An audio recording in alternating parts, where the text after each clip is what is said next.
할렐루야. 오늘도 말씀을 통해 깨달음과 또 은혜가 넘치는 시간 되기를 주님의 이름으로 소망합니다. 오늘 본문을 제대로 이해하려면 먼저 마가복음 전체의 흐름을 좀 살펴볼 필요가 있습니다. 마가복음은 이 사복음서 중에 가장 먼저 쓰여졌다고 학자들이 그렇게 얘기합니다. 그래서 마가복음은 처음부터 계속해서 한 가지를 이야기하고 있는 거예요. 예수님은 누구신가? 마가는 예수님을 단순한 선생님이나 훌륭한 종교인으로 소개하지 않았습니다.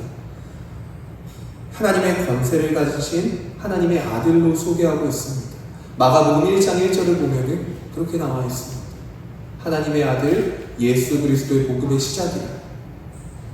마가복음 1장에서는 예수님께서 회당에서 더러운 귀신을 꾸짖으시자 귀신이 즉시 떠나갑니다. 그래서 사람들이 놀라며 말하죠. 이분이 누구시기에 귀신들도 떠나가는가? 귀신들도 순종하는가? 2장에서는 중풍병자를 고치시며 죄를 사하는 권세를 선포하십니다. 4장에서는 거센 풍랑을 꾸짖으시자 바람과 바다가 즉시 잠잠해집니다. 그때 제자들이 또 말하죠. 이분이 누구시기에, 그가 누구시기에 바람도 바다도 순종하는가? 5장에서는 군대 귀신을 내쫓으시고 12의 혈루증 앓던 여인도 고쳐주시고 죽은 야이로의 딸까지 살려주십니다. 이처럼 마가복음의 앞부분은 끊임없이 예수님의 권세를 나열하고 있어요. 귀신도, 질병도, 자연도, 죽음도 모두 예수님의 권세 앞에 무릎 꿇고 있는 것을 보여주는 겁니다. 그런데 오늘 6장에 이르러서 놀라운 변화가 일어납니다. 그동안 귀신을 쫓아내던 분은 예수님이었습니다. 병을 고치시던 분도 예수님이었습니다. 그런데 이제 그 권세를 제자들에게 맡기시고 계십니다.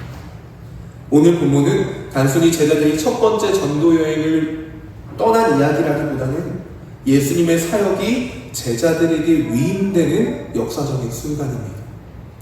복음이 계속해서 전해져야 하기 때문에 예수님께서는 그 사명을 이제 제자들에게 맡기고 있는 겁니다. 교회는 세상으로부터 환영받기 때문에 존재하는 것이 아닙니다. 오늘 본문의 앞전을 보시면은 예수님께서 나사렛, 예수님의 고향 나사렛에서 배척을 당하셨습니다. 어떻게 보면은 가장 가까운 사람들에게 거절당하신 거죠. 그랬습니다. 예수님도 그랬습니다. 그러나 교회는 예수님께서 보내셨기 때문에 존재하는 겁니다. 그리고 우리는 이 세상 가운데 파송받은 사람들입니다. 직장으로 보내심을 받았고, 학교로 보내심을 받았고, 가정으로 보내심을 받았고, 이 지역사회로 보내심을 받은 사람들입니다. 그렇다면 주님께서는 우리에게 어떤 능력을 주셨으며 또 어떤 삶을 살기를 원하실까요? 오늘 말씀은 네 가지를 통해서 그 답을 우리에게 들려주고 있습니다. 첫 번째로 볼 것은 제자의 능력은 예수님의 권세에서 시작됩니다. 7절 말씀 함께 읽도록 하겠습니다. 시작. 12제자를 부르사 둘씩 보내시며 더러운 귀신을 제어하는 권능을 주시고. 아멘.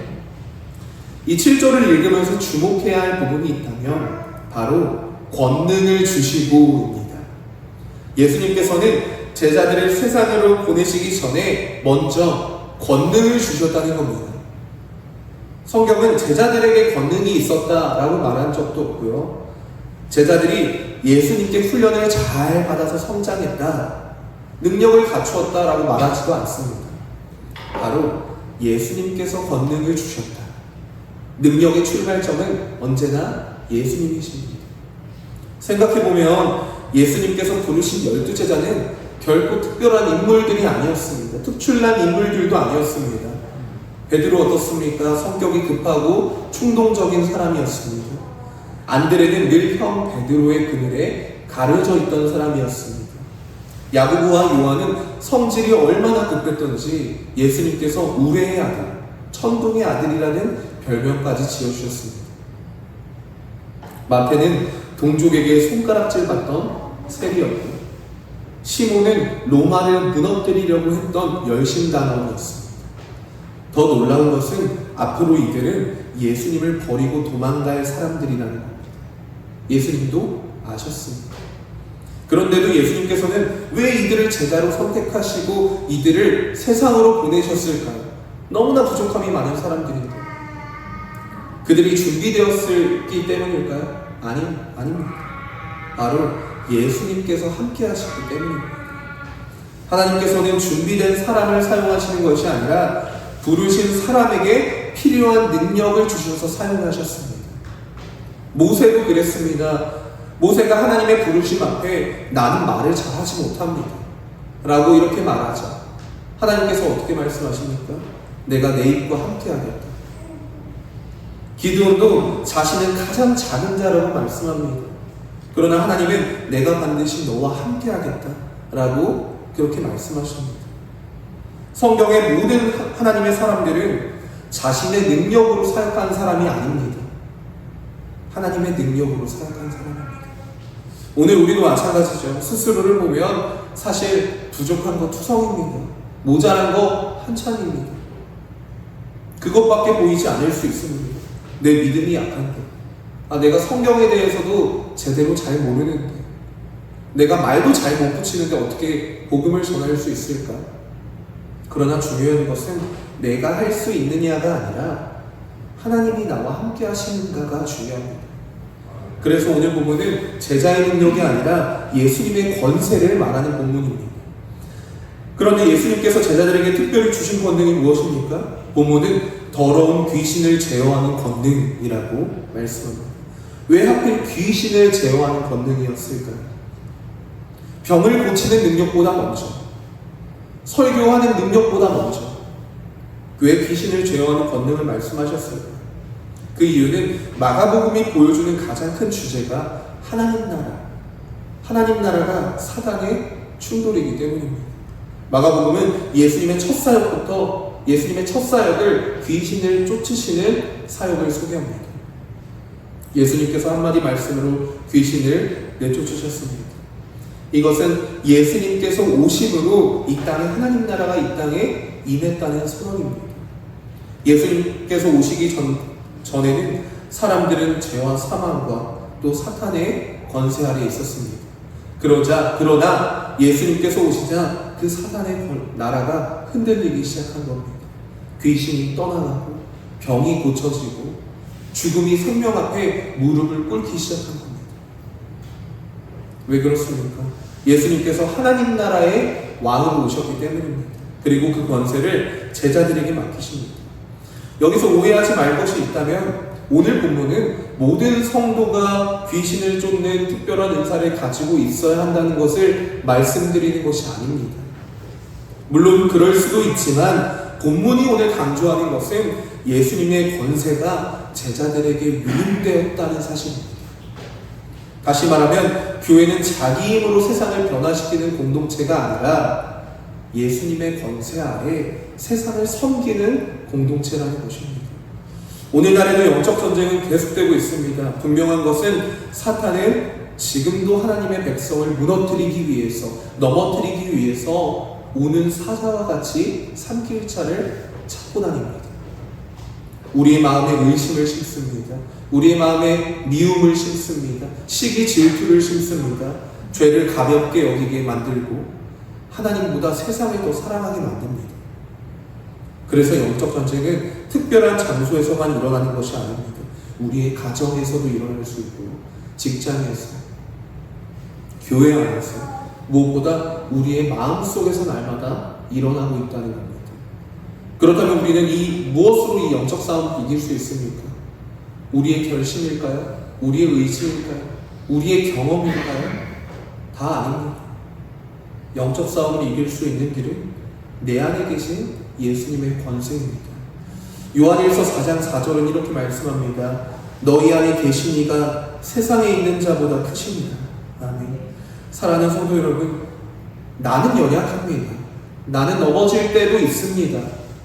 복음을 전하다가 거절당할까봐 망설일 때도 있습니다. 그러나 우리의 담대함은 나에게서 오는 것이 아니라 나를 보내신 주님에게서 나오는 것임을 믿으시길 바랍니다. 그리고 예수님께서는 제자들에게 가라고만 말씀하시지 않으셨고 먼저 권능을 주셨습니다. 그리고 부활하신 후엔 이렇게 약속하셨습니다. 하늘과 땅의 권세가 다 내게 있으니 너희는 가라. 모든 민족을 제자로 삼아라. 그러므로 우리가 의지해야 할 것은 내 경험도 능력도 내 조건도 아닙니다. 예수 그리스도의 권세입니다. 우리 안에 살아계신 주님께서 오늘도 우리와 함께 하시고 죄를 이기게 하시고 유혹을 이기게 하시고 복음을 담대히 전하게 하십니다. 그래서 제자의 능력은 자기 자신에게 있는 것이 아니라 지금도 살아 역사하시고 내 안에 계시는 예수 그리스도께 있다는 겁니다. 두 번째로 볼 것은 제자의 능력은 하나님을 의지하는 믿음입니다. 본문 8절과 9절 말씀 함께 읽도록 하겠습니다. 시작. 명하시되 여행을 위하여 지팡이 외에는 양식이나 배낭이나 전대 돈이나 아무것도 가지지 말며 신만 신고 두 버릇도 입지 말라 하시고. 아멘. 예수님께서 제자들을 세상으로 보내시면서 하신 말씀 가운데 가장 이해하기 어려운 명령입니다. 양식도 가져가지 말라, 배낭도 가져가지 말라, 두 버릇도 입지 말라, 전대에 돈도 가져가지 말라. 우리는 이 말씀을 읽으면 이렇게 질문하게 됩니다. 왜 이렇게까지 하셨을까? 제자들은 앞으로 여러 마을을 다녀야 합니다. 며칠 동안 집을 떠나야 하는 상태입니다. 우리도 여행 갈 때 당연하게 짐을 챙기죠. 왜냐하면 당연히 먹을 것도 필요하고 돈도 필요하고 여벌옷도 필요합니다. 그런데 예수님은 가장 기본적인 것조차 준비하지 말라고 하시는 겁니다. 이 말씀은 제자들에게 고난을 주기 위한 명령이 아닙니다. 예수님의 명령은 12제자의 첫 번째 전도 여행을 위한 훈련입니다. 예수님께서는 무엇을 가르치고 싶으셨을까요? 바로 제자는 가진 것을 의지하는 사람이 아니라 하나님을 의지하는 사람이다 라는 것을 가르쳐주고 싶으신 겁니다. 세상은 늘 이렇게 말합니다. 많이 준비해야 실패하지 않습니다. 많이 가지고 있어야 미래가 보장되고 든든합니다. 그러나 하나님의 나라는 정반대의 원리를 가르칩니다. 무엇을 가지고 있느냐, 얼마나 가지고 있느냐가 아니라 누구를 의지하느냐가 더 중요한 겁니다. 그리고 하나님께서는 얼마나 신실하게 공급하시는 분이신지를 직접 경험하게 하시는 겁니다. 신앙생활을 하다 보면 하나님보다 준비를 더 신뢰할 때가 있습니다. 저 또한 마찬가지입니다. 하나님보다 내가 하는 준비를 더 의지하게 될 때, 그러나 그것들이 흔들리기 시작하면 우리의 마음도 흔들리기 시작합니다. 준비하지 말라는 것이 아닙니다. 성경은 게으른 것을 정말 싫어합니다. 그러나 준비를 하나님보다 의지하는 마음이 안 된다는 겁니다. 준비가 우리의 인생을 책임지는 것이 아닙니다. 우리의 인생을 책임지시는 분은 하나님이십니다. 그렇기에 우리가 붙들어야 할 분도 하나님입니다. 예수님께서 우리에게 원하시는 것은 가난이 아닙니다. 무소유도 아닙니다. 하나님을 전적으로 신뢰하는 믿음입니다. 이것이 중요한 겁니다. 제자의 능력은 소유에서 나오지 않습니다. 세상은 소유가 많을수록 강하다고 말하지만 하나님 나라는 하나님을 더욱 깊이 신뢰하는 사람만이 강한 사람이라고 말합니다. 내가 가진 것으로 살지 않고 주님을 의지하며 살아가는 것, 바로 그것이 그 믿음이 참된 제자의 능력입니다. 세 번째는 제자의 삶은 복음에 충성하는 것입니다. 본문 10절과 11절 말씀 함께 읽겠습니다. 시작. 또 이르시되 어디서든지 누구의 집에 들어가거든 그곳을 떠나기까지 거기 유하라. 어느 곳에서든지 너희를 영접하지 아니하고 너희 말을 듣지도 아니하거든 거기서 나갈 때에 발 아래 먼지를 떨어버려 그들에게 증거를 삼으라 하시니. 아멘. 제자들에게 예수님께서는 능력을 주셨습니다. 그러나 능력을 주시는 것으로 끝나진 않았습니다. 그 능력을 어떤 마음으로 사용해야 하는지까지 알려주셨습니다. 말씀을 보면 예수님께서 두 가지 명령을 하시죠. 첫째는 한 집에 들어가면 그곳을 떠나기까지 그곳에 머물라 라는 것이고, 둘째는 복음을 거절하는 사람에게는 발에 먼지를 떨어버리고 떠나라는 겁니다. 이 두 명령은 서로 다른 이야기처럼 보이지만 사실은 하나의 메시지를 전하고 있는 겁니다. 제자는 사람의 평가가 아니라 하나님의 사명에 충성해야 한다는 것입니다. 당시 유대 사회에서는 여행자를 집으로 맞이하는 것이 중요한 미덕이었습니다. 어떤 집은 넉넉했습니다. 넉넉하기 때문에 좋은 것을 대접할 수 있었고 좋은 잠자리도 대접할 수 있었습니다. 반면에 어떤 집은 가난했습니다. 좋은 것도 대접 못하고 잠자리도 넉넉지 못하게 그렇게 제공하는 집도 있었습니다. 그런데 만일 제자들이 처음에는 가난한 집에 머물다가 더 좋은 집이 있다는 소식을 듣고 그곳으로 옮겨 다닌다면 사람들이 어떻게 생각할까요? 저 사람은 복음을 전하러 온 사람이 아니라 대접받으러 왔구나. 복음보다 자기 편안함을 더 중요시하는 사람이구나. 복음의 신뢰는 무너질 수밖에 없었을 겁니다. 그렇게 예수님께서는 하나님께서 허락하신 자리에서 만족하며 충성하라는 겁니다. 오늘날 우리는 너무 쉽게 비교하는 세상에서 살아갑니다. 또 비교를 당하면서 살아갑니다. 조금만 더 좋은 조건이 보이면 마음이 흔들리게 되죠. 물론 더 좋은 환경을 선택하는 것이 죄라는 뜻은 아닙니다만, 그러나 우리의 마음이 끊임없이 비교하며 더 좋은 것만을 추구하며 살아간다면 어느 곳에서 사실 만족할 수 없습니다. 지금보다 더 좋은 곳이 보이면 마음이 그곳으로 가긴 마련입니다. 사도 바울은 빌립보 감옥에서 놀라운 고백을 합니다. 나는 비천에 처할 줄도 알고 풍부에 처할 줄도 알아 모든 일 곧 배부름과 배고픔과 풍부와 궁핍에도 처할 줄 아는 일체의 비결을 배웠노라. 그 비결이 무엇입니까? 내게 능력 주시는 자 안에서 내가 모든 것을 할 수 있느니라. 바울의 능력은 환경에서 나온 것이 아니었습니다. 그리스도 안에, 예수님 안에 거하는 것에서 나왔습니다. 그러므로 제자는 환경에 따라 움직이는 사람이 아니라 사명을 따라 움직이는 사람입니다. 예수님은 또 이어서 또 하나의 명령을 하십니다. 너희를 영접하지 아니하고 너희 말을 듣지도 아니하거든 거기서 나갈 때에 발 아래 먼지를 떨어버려 그들에게 증거를 삼으라. 이 말씀은 자주 오해를 받습니다. 어떤 사람은 이것을 상대를 저주하라는 뜻으로 이해하기도 합니다. 그러나 그렇지 않습니다. 당시 유대인들은 이방 지역을 다녀온 후에는 신발에 묻은 먼지를 떨어버렸습니다. 그것은 이방 땅의 부정함을 가지고 들어오지 않겠다는 상징적인 행동이었습니다. 예수님께서는 이 익숙한 행동을 복음적 의미로 사용하신 겁니다. 복음을 거절하는 책임은 너희에게 있는 것이 아니다. 제자에게 있는 것이 아니라 복음을 거절한 사람에게 있다는 것을 보여주시는 것입니다.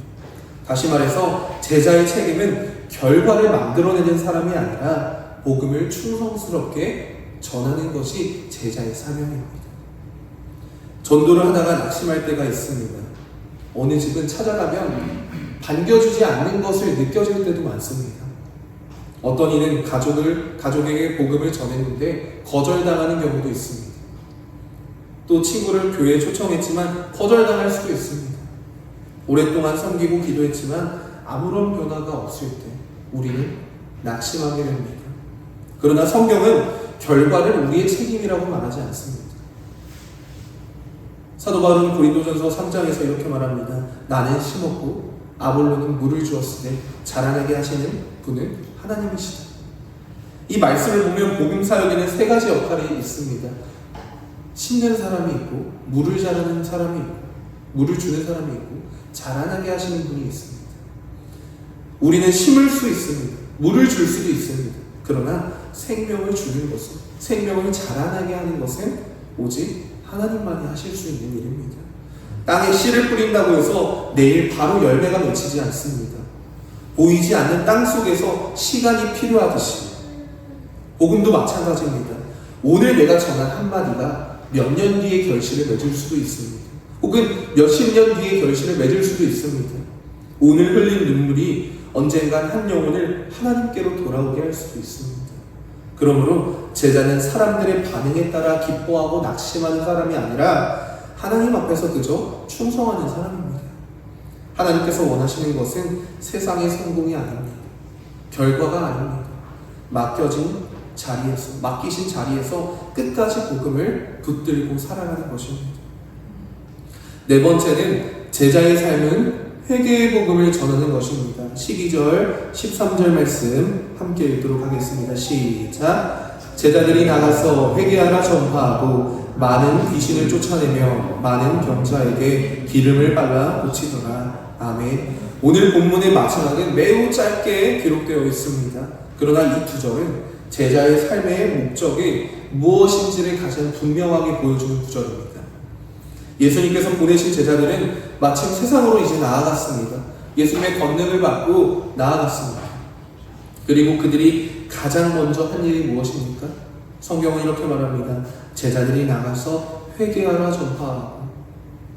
여기서 발견할 수 있는 사실은 제자들은 자기 생각을 전하지 않았습니다. 자기 철학도 전하지 않았습니다. 자기 경험담도 전하지 않았다는 겁니다. 그들은 예수님께서 전하셨던 바로 그 복음을 그대로 전했다는 겁니다. 마가복음이 어떻게 시작합니까? 마가복음 1장 4절에서 세례 요한은 광야에서 회개의 세례를 전파합니다. 그리고 마가복음 1장 15절에서 예수님께서 공생애를 시작하시면서 이렇게 말씀하십니다. 때가 찼고 하나님 나라가 가까이 왔으니 회개하고 복음을 믿으라. 그리고 오늘 본문에서는 제자들이 똑같은 회개를 선포합니다. 이것은 우연이 아닙니다. 세례 요한의 메시지와 예수님의 메시지와 제자들의 메시지가 하나입니다. 왜 그렇습니까? 복음은 전하는 사람마다 다른 메시지가 되는 것이 아니라 언제나 동일하기 때문입니다. 예수님께서 오신 목적도 죄인을 부르시기 위함이었고 제자들을 보내신 목적도 죄인을 하나님께로 돌아오게 하기 위함이었습니다. 오늘날 교회의 가장 큰 사명도 변하지 않습니다. 회개의 복음을 전하는 겁니다. 복음은 우리에게 참된 기쁨을 줍니다. 참된 소망을 주고 평안을 줍니다. 그러나 그 모든 것은 죄 문제가 해결된 이후에 우리가 누릴 수 있는 은혜입니다. 죄 문제가 해결되지 않으면 참된 평안도 없습니다. 참된 기쁨 없습니다. 그래서 복음은 언제나 회개에서 시작됩니다. 그렇다면 회개란 무엇입니까? 많은 사람들이 회개를 눈물을 흘리는 것이라고 생각합니다. 물론 눈물 흘릴 수 있습니다. 죄책감을 느끼는 것이라고 생각합니다. 다 느껴질 수 있습니다. 그러나 진정 회개는, 성경이 말하는 회개는 삶의 방향을 바꾸는 겁니다. 이 헬라어 메타노이아는 생각과 방향을 바꾸는 것을 의미합니다. 죄를 향해 걸어가던 사람이 하나님께로 방향을 바꾸는 겁니다. 죄가 인간의 가장 근본적인 문제이기 때문에 그래서 예수님께서 우리의 죄 문제를 해결하시기 위해서 이 땅에 오신 겁니다. 그리고 그 길은 회개와 믿음뿐입니다. 성경이 우리가 죄인임을 알려주는 것도 심판하기 위해서가 아니라 십자가의 은혜로 우리를 다시 살리기 위함입니다. 본문 말씀을 보면은 제자들은 회개를 전했고 귀신을 쫓아냈고 병든 자를 고쳤습니다. 이 순서가 중요합니다. 회개가 먼저입니다. 그리고 하나님의 능력이 나타납니다. 회개할 때 귀신이 쫓아나고 병든 자가 고쳐졌습니다. 오늘도 복음은 동일한 능력을 가지고 있습니다. 귀신 들린 사람을 만나는 일은 흔치 않을지 모릅니다. 그러나 죄에 묶인 사람은 우리 주변에 너무 많습니다. 절망에 묶인 사람, 탐욕에 묶인 사람, 중독에 묶인 사람, 상처에 묶인 사람들이 있습니다. 그리고 복음은 지금도 그 사람들을 억압해서 자유하게 만드는 능력이 있습니다. 왜냐하면 복음은 예수 그리스도의 생명이기 때문입니다. 사도 바울은 로마서 1장 16절에서 이렇게 고백합니다. 내가 복음을 부끄러워하지 아니하노니 이 복음은 모든 믿는 자에게 구원을 주시는 하나님의 능력임을, 복음 자체가 하나님의 능력임을 선포하는 것입니다.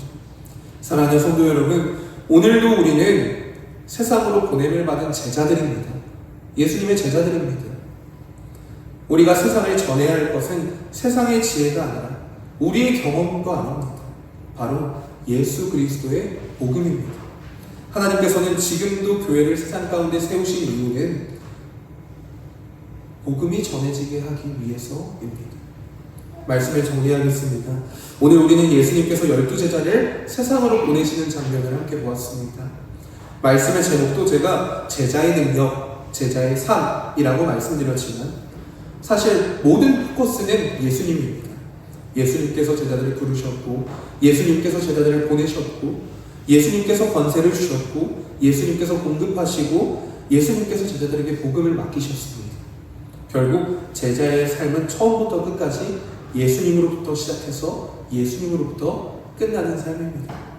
사랑하는 성도 여러분, 우리도 언젠간 주님 앞에 서게 될 것입니다. 그 순간은 아무도 피해가지 못합니다. 그날 주님께서 우리의 재산을 묻지는 않으실 겁니다. 우리의 명예를 묻지 않으실 겁니다. 사람들에게 얼마나 인정받았는지 물으시지 않을 겁니다. 주님께서는 우리에게 맡기신 복음을 우리의 삶 가운데 어떻게 붙들고 살았는지를 물으실 겁니다. 그날 우리 모두가 주님 앞에서 잘하였다, 착하고 충성된 종아, 내가 작은 일에 충성하였음에 내가 많은 것을 내게 맡기리니 내 주인의 즐거움에 참여할지어다. 이 음성을 듣는 모든 성도님들 되시기를 주님의 이름으로 소망합니다. 아멘. 오늘도 우리를 부르시고 보내시는 예수 그리스도를 바라보며 그분의 권세를 의지하고 정말 하나님만을 의지하며 끝까지 충성스럽게 복음을 전하는 참된 제자의 삶을 살아가는 저와 성도님들 되기를 주님의 이름으로 소망합니다. 기도하시겠습니다.